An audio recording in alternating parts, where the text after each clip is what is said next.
Pt1 presents the Marathon. This album represents the final music I have written and produced under the Pt1 name in 2002. In writing Pt1, the objective was to produce a type of club music that was both atmospheric and experimental. The concept of this album was born out of a desire to create a music-driven movie.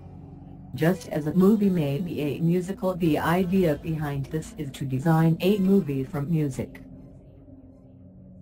Inspired by the concept behind Tubular Bells II and several movie ideas, the intention was threefold: to create 11 songs that could be appreciated on their own, to create a single piece of music that could be reproduced as a club set, and also a city album that could be enjoyed late at night in those introspective moments.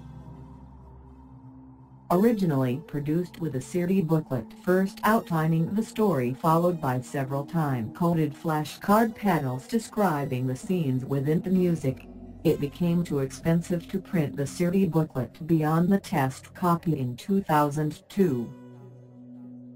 Now, with the ease of access to the internet and the proliferation of online video, I have reproduced the CD booklet containing both the story and the flashcards to this accompanying video.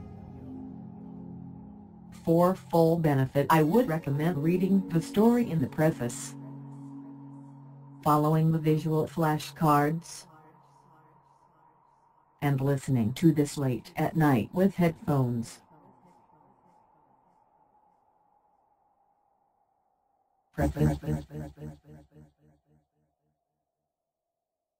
In the distant future, humanity has extended its reach beyond the solar system, having long slipped the bonds of gravity and conquered the depths of space, traveling speeds beyond that of light.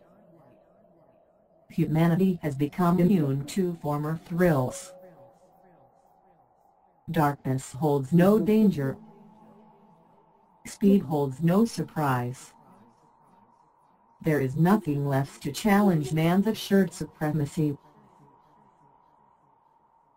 The extreme sports written deep in humanity's history have long become too safe in the security of technology's womb.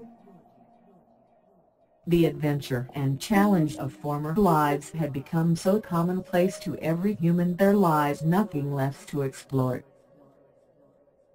The unknown has become known, and boredom has long settled on humanity like a soft cloak.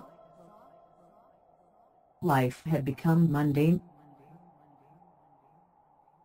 With the unending march of progress, science and industry have dutifully replaced all of man's needs for physical effort. He is alone in a universe with nothing to do, superseded by the very things he has created. Alive in the sea of waking death, man had supplanted his happiness in the pursuit of comfort and freedom, only to find himself miserable. That was until the Marathon. Desperate to feel something, anything that could awaken the thrill he had long lost, man created the Marathon. As a reaction to the declining physical prowess of humanity, the only challenge left was a singular test of endurance. To outlast other humans in a grueling marathon. Not for money, not for sport, not for creed, culture or even race, but for honor. To be declared the sole survivor of the marathon was the only accolade man had left to pursue. The marathon, the once-in-a-lifetime event, drew people of every age, sex and background to participate. An endurance test beyond measure. There is no finish line to cross, no checkpoints and no assistance allowed. The sole winner was determined by covering the most distance on foot until all other participants were either dead, comatose or declared irrevocably incapacitated. Mortality was high. Despite this, volunteers for the marathon exceed expectations each time it is held. Each craves to feel alive, to be someone, to be remembered. In order to assure a fair competition, each participant wears a digitally coded and locked collar around their neck to prevent cheating, each collar monitoring speed, distance and heart rate to prevent anyone resting. A minimum pace is determined by the third slowest participant's collar and enforced by electrical charges contained within the collars. Anyone falling behind this minimum pace is shocked into submission, and if unable to meet or exceed this pace, death. As the slowest participant becomes shocked and ultimately removed from competition, the pace is reset to the following third slowest participant's collar until the final two. A true test of endurance.